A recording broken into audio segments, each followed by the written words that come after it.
اپنے کسی نہ کسی دوست کو یا کسی ساتھی کو یہ ستاتے ہیں اور وہ گھیرتے ہیں، مذاق مسخری، مطلب اس کو یہ کہتے ہیں کہ یار اب ان کو اگر آپ کہیں گے نا تو بولا کیا سنجیدہ رہیں گے یا کچھ بولیں گے نہیں، مذاق مسخری کہتے ہیں، ٹائم پاس کرتے ہیں، یہ ٹائم پاس کے نام پر، تفریح کے نام پر، اور وہ اگلا ہنس رہا ہوتا ہے. تو یہ اس کو عموماً ہمارے یا بابا کوئی ایسا معیوب تصور نہیں کیا جاتا، اور یہ ایک گیدرنگ کا یوں سمجھے کہ ایک حصہ ہے، ایک اس کا ایک تفریح کا ایک حصہ ہے کہ وہ لے کے چلتے ہیں. اور پھر اس کو اگر آپ کہیں نا کہ یار آپ اس کو تنگ کیا تو وہ بولتے ہیں کہ ابھی دوستی ہے ہماری، تو ہم تو بیلتے رہتے، کبھی آج میری باری ہے تو کل اس کی باری آئے گی تو پرسوں اس کی باری آئے گی، تو ہمارے ایک دوسرے کی باری آتی رہتی ہیں. آج یہ پھنسا نا، کیسا پھنسا دے گا. تو یوں ایسے آدمی کو سمجھانا ہے نا کہ اس کو ندامت ہو، یہ شرمندگی جس کا آپ نے کہا سنا ہے شرم والوں کو وہ شرما یا نہیں کرتے، تو اس کو یہاں سے شرم اس کو دلائیں کیسے کہ یار آپ نے جو کیا ہے غلط کیا. وہ اس نے اس کو ظلمن، اس کے نزدیک میں نے ظلم نہیں کیا ہے، میں مذاق کیا ہے. انا کا مسئلہ بنا لیتے ہیں اور یہ سمجھتے ہیں کہ جو ہنستا ہے نا تو یہ بولتے ہیں کہ یار ہماری تو چلتی ہے، یار ہماری تو چلتی ہے.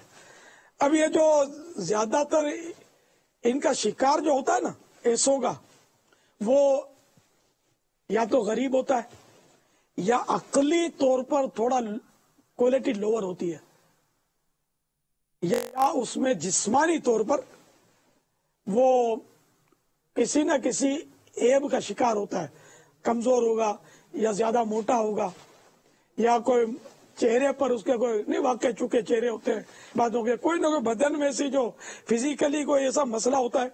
تو اس طرح کا جو آدمی ہوتا ہے نا وہ زیادہ لپیٹ میں آتا ہے ان کی. اب یہ ہنسے گا نہیں تو زیادہ پھنسے گا، اس کو مجبوری ہے، یہ ہنسے گا، یہ سمجھتے ہمارا ساتھ ہے، یہ آپ کے ساتھ نہیں ہے، یہ جھیپ مٹا رہا ہے، اپنی شرم کو چھپا رہا ہے. دل اس کا اندر ٹوٹا ہوا ہے اور بہت اس کا دل دکھ رہا ہے اس وقت. تو اس طرح مطلب یہ کہ کسی کی ریل چڑھانا، فلم چڑھانا، یا اس کو مطلب یہ کہ وہ رنگ میں اتارنا اور پھر یا اس کو فٹ بال بنانا اور اس سے گیم کرنا، یہ سب جو بھی آپ کی محاورے اصطلاحات ہیں، تو اس طرح یہ مظلوم جو ہے نا یہ قیامت کے دن آپ کو نہیں چھوڑے گا، یہ یاد رکھنا، کیونکہ مظلوموں کی قیامت کے دن چاندی ہوگی. یہ ظالم ہے جو اس طرح گھیر کے اس کو ستا رہے ہیں اور چھیڑتے ہیں اس کو، یہ نہیں چھیڑنا چاہیے. بھلے ہنس رہا ہے، قہقہ بلند کر رہا ہے، یہ کوئی اس کا قرینہ نہیں ہے کہ یہ آپ کے اس مذاق اڑانے سے خوش ہوگا. اس کی جگہ آپ ہوتے تو مارا ماری کر ڈالتے، تفریح لیتے، تفریح. آپ تو پاورفل ہے نا، یہ بیچارہ کمزور ہے اس لیے وہ ہنس کے اپنی مطلب کسی طرح بھی وہ گزارا کر رہا ہے. اللہ تعالیٰ ہماری قوم کو ہدایت دے. انشاءاللہ مدنی قافلوں کے مسافر بنیں گے، مدنی انعامات کے حامل بنیں گے تو انشاءاللہ یہ عادتیں چھوٹ جائیں گی. اب یہ جتنا بھی کر لیا یہ عادتیں چھوڑنا حل نہیں ہے، توبہ بھی کرنی ہوگی جو گناہ کیے ان سے، اور حقوق العباد جو تلف کیے وہ معاف بھی کروانے ہوں گے. چوری کی تو جس کی چوری کی اس کو مال دینا ہوگا، دیکھیے جس سے چھینا اس کو مال دینا ہوگا، اور یہ سب کرنا پڑے گا. اسے مہلت لے لے یا وہ چاہے تو معاف کر دے، جس کا مال لیا اگر وہ خوش دلی سے معاف کرتا ہے تو معاف ہو جائے گا، جبکہ اصل مالک معاف کرے. اب بعض اوقات ڈکیتی میں تو یہ ہوتا ہے نا کہ ایک آدمی کا مال تھوڑی ہوگا. اب سونا چرایا، ڈکیتی میں سونا ہاتھ میں آیا، اب سونا تھا تو یہ بچوں کی امی کا ہے، اور وہ جو راڈو گھڑی ہاتھ میں آ گئی تو یہ بچوں کے ابو کا ہے، یہ دونوں سے معاف کروانا ہوگا. اس طرح بیٹے کے خوبصورت نئے بوٹ نظر آ گیا، بہت قیمتی ہے نئے، تو یہ بھی ڈال دیے جھولی میں اپنی. تو اس طرح وہ بیٹی کے جہیز کا سامان رکھا تھا وہ اٹھا لے. تو اگر جس کی اگر 10 فیملی کا 10 ممبر ہیں اور ان کی جو چیز چھینی ہے ان سے، تو ظاہر ہے کہ یہ خلاصی تو حقوق العباد کی. بھلے ایک بندے سے ہی رابطہ ہو، باپ بیٹے جو بھی جن چیزوں کی میں نے ترکیب کی ہے تو یہ مجھے پتہ نہیں کون سی کس کی چیز ہے، اگر نہیں ہے تو یہ کہہ دے، اور بہرحال وہ معافی کی صورت نکالے. نابالغ کی چیز چرائی ہے، نابالغ کو معاف کرنے کا بھی حق نہیں رکھتا، معاف کرے گا تو معاف ہوگا بھی نہیں، تو اس کو تو ادا کرنا ہی ہوگا. بڑے پیچیدہ مسائل ہیں، لیکن یہ کہ توبہ کا دروازہ کھلا ہوا ہے، توبہ کر لینی چاہیے. جن جن کے بھتے لیے ان کو بھی دینے پڑیں گے واپس، اور نہیں دے سکتے تو مہلت لے لیں، ان سے معافی مانگ لیں، توبہ کر لیں. وہ معاف کر دیں گے تو معاف بھی ہو جائے گا. جب آدمی جا کر نادم ہو کر معافی مانگتا ہے تو عام طور پہ لوگ معاف کر دیتے ہیں، خوش ہو جاتے ہیں، معاف کر دیتے ہیں. اپا وہ درخت کا جو انہوں نے جو سوال تھا، وہ جو آپ نے جو مکتوب جن کو بھیجا، انہی کا ایس ایم ایس ہے جن کو آپ نے جو درخت کے جنہوں نے سوال کیا تھا نا، ہاں انہوں نے لکھا ہے کہ باپا نے جو وضاحت کی ہے، وضاحت کے بعد اب وہ بے چین ہو گئے کہ باپا کو وضاحت کرنی پڑ گئی. اچھا یوں ہو گیا، الٹا ہو گیا. ایسا بھی تھا، الٹا ہو گیا. ان سے میں نے درخواست تو کی تھی یار کہ اب 12 ماہ کی خوشخبری دو. اب وہ اس کی خبر اب نے معافی مانگی تو پھر یہ کہ تھوڑا نیکی کی دعوت اور بھی دے دی نا. تو میں نے بھی ان کو تحفہ بھیجا تھا 313 درود شریف کا، اور میں نے اور تم میرے کو، میں نے کہا 12 ماہ کا تحفہ دے دو. یہ تو اس کا ابھی دیکھو کب آتا ہے جواب. یہ درخواست نہیں دے سکتے تو کوئی بات نہیں، بھلے 25 ماہ دیں تو بھی حرج نہیں ہے. وقف مدینہ ہو جائے تو اور اچھا ہے، جتنا مد ڈالیں گے، شہد ڈالیں گے، میٹھا ہوگا اتنا. ماشاءاللہ، اللہ کا شکر ہے.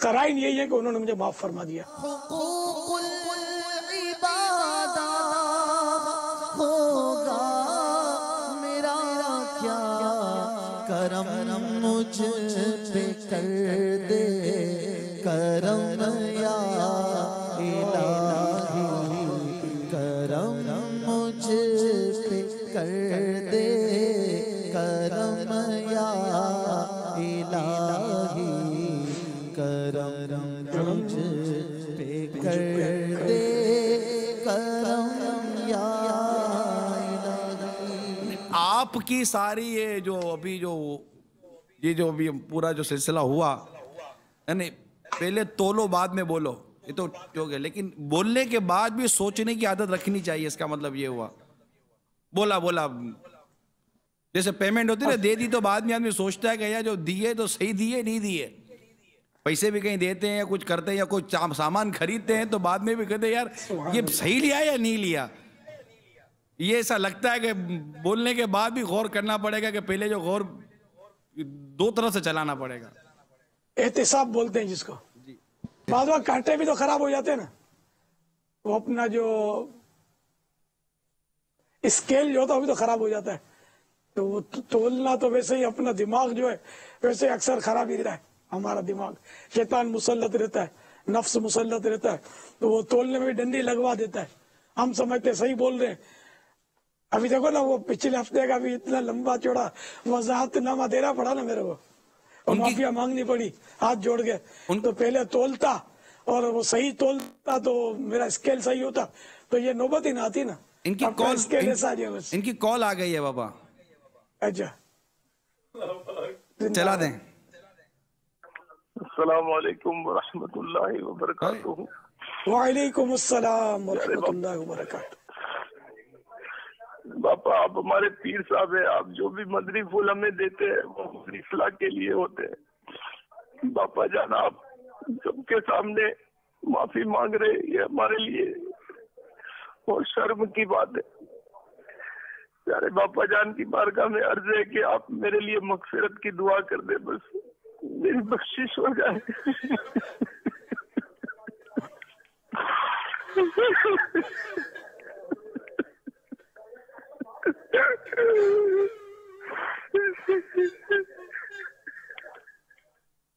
اللہ اللہ اللہ ماشاء اللہ. اللہ تبارک و تعالی آپ کو آپ کی محبت کا صلہ عطا فرمائے. مجھے بھی سچی ندامت نصیب فرمائے. اللہ آپ کی میری بے حساب مغفرت فرمائے. ماشاء اللہ. مرحبا مرحبا. ان سے میں نے درخواست تو کی تھی یار کہ آپ 12 ماہ کی خوشخبری دو. مدنی چینل کے ناظرین، اس وقت جو کم و بیش کا ایک ٹائم ہو گیا کہ یہ موضوع حقوق العباد، معافی، تلافی، دل جوئی، غم خواری، یہ سارے موضوعات جو تھے، جیسے ابھی ہم دیکھ رہے ہیں نا کہ جب ایک بڑا اپنے چھوٹوں کے آگے جب یہ جملہ کہتا ہے اور ہاتھ جوڑتا ہے تو چھوٹے کا رپلائی کیسا آتا ہے، جو ایک مقام و منصب کے حوالے سے عرض کر رہا ہوں، اس کو دیکھیے کہ وہ کیسا رپلائی آتا ہے اور اس کے قلب پہ کتنا وہ اثر کرتا ہے. مگر ابھی تک وہ وہاں سے 12 ماہ کے مدنی قافلوں کی کوئی پیغام نہیں آیا. بھائی صاحب وہ پیغام آ گیا ہے. وہ بیرون ملک ان کا سفر مطلب تھا 92 دن کا. انہوں نے 92 دن کے لیے پہلے ہی مدنی مرکز کو پیش کیا ہوا تھا. اب انہوں نے پیغام دیا میں 12 ماہ انشاءاللہ عزوجل راہ خدا عزوجل میں سفر کروں گا. الحمدللہ صلو علی الحبیب صلی اللہ تعالی علی محمد. باپا آپ کو مسکراتا ہوا دیکھتے ہوئے ہو سکتا ہے ان کی بھی چہرے پہ مسکراہٹ آ گئی ہو اس وقت. اور 26 ماہ دے دے. اللہ کرے اللہ کرے وقف مدینہ ہو جائے. اللہ کرے. کبھی کبھی خطا بھی سبب عطا بن جاتی ہے. پاپا یہ بھی شان ہے کہ خطا کرنے والوں کو بھی عطا کر دیا جاتا ہے.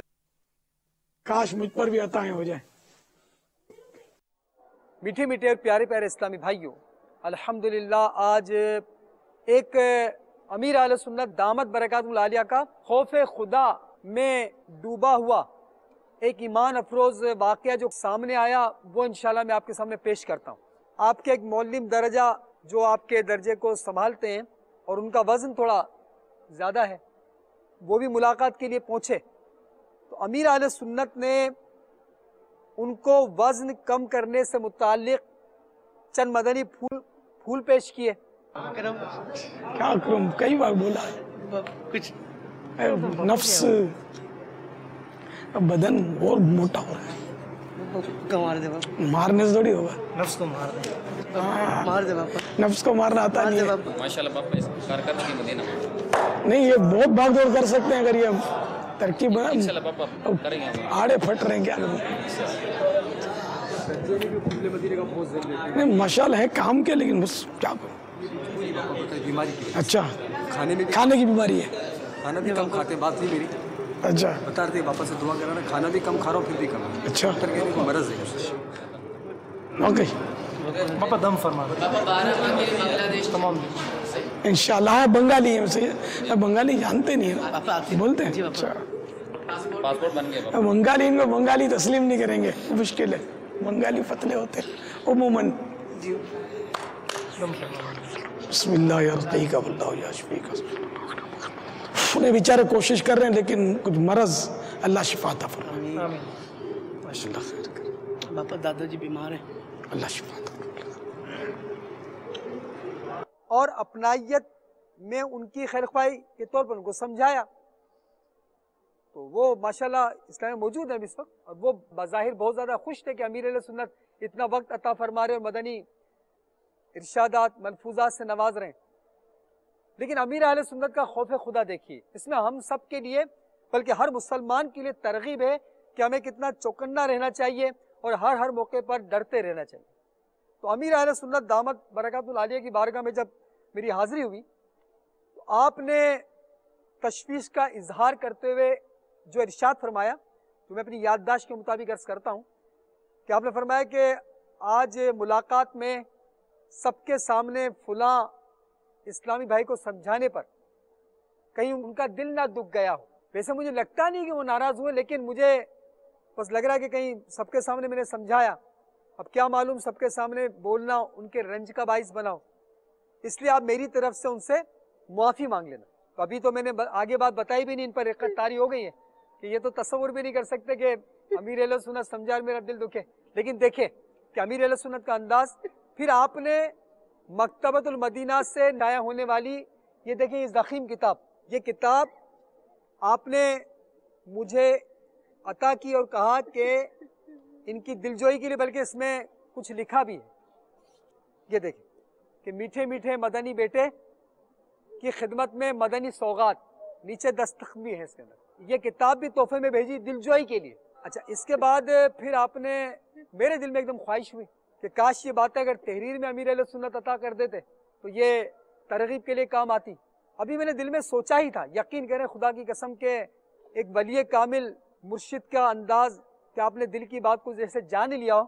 آپ نے فوراً میرے سوچتے ہی پیڈ نکالا اور پھر اس کے بعد ایک رقعہ لکھا اور کہا کہ انہیں دے دیجئے گا. اس میں کیا لکھا ہوا ہے میں پڑھ کر سناتا ہوں.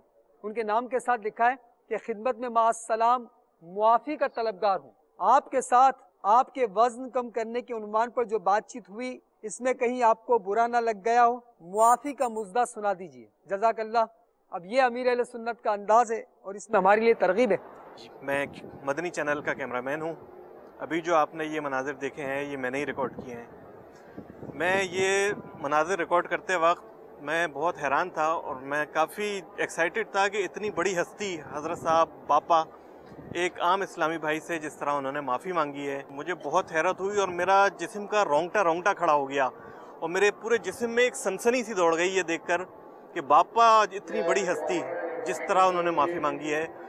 تو مجھے یہ دیکھ کے بہت حیرانی ہوئی اور جس طرح انہوں نے تحفہ دیا باپا نے, مجھے بہت حیرت ہوئی. یہ جو اتنا بڑا دعوت اسلامی کا ٹھاٹے مارتا سمندر ہے, آپ بتائیے ہم سے 4 آدمی سیٹ نہیں ہوتے, 4 آدمی ہم سے سیٹ نہیں ہوتے. محلے کے اندر ہم تھوڑی دیر کام کریں تو 4 ہمارے مخالف ہو جاتے ہیں, 4 بولتے سے مجھے یوں سنا دیا, یوں سنا دیا, یوں سنا دیا. آج تک اپنے تو اپنے کوئی مخالف بھی آ کر یہ انگلی نہیں اٹھا سکتا کہ الیاس قادری نے اپنی زبان سے کوئی ایسی بات کہی ہے جو خلاف اخلاق ہو اور جو بد اخلاقی پر ہو. اس کے میٹھے بول کی تعریف اپنے تو اپنے غیر بھی. امیر اہل سنت کی عادت مبارکہ ہے, اس کا ایک رسالہ بھی ایک مکتبۃ المدینہ نے شائع کیا. امیر اہل سنت کی سیرت کا حقوق العباد کی احتیاطیں, اس میں امیر اہل سنت کے بے شمار مکتوب بھی کئی مکتوب ہیں جو آپ نے تحریر لکھی ہے. یہ تحریر ہے باپا کے. اس کے پڑھنے سے انشاءاللہ ہمیں احساس ہوگا کہ امیر اہل سنت کو حقوق العباد یعنی بندوں کے حقوق کا کتنا احساس ہے. حدیثیں بھی لکھی ہوئی ہیں, حقوق تلف کرنے کے حوالے سے مدنی پھول بھی لکھے ہوئے ہیں.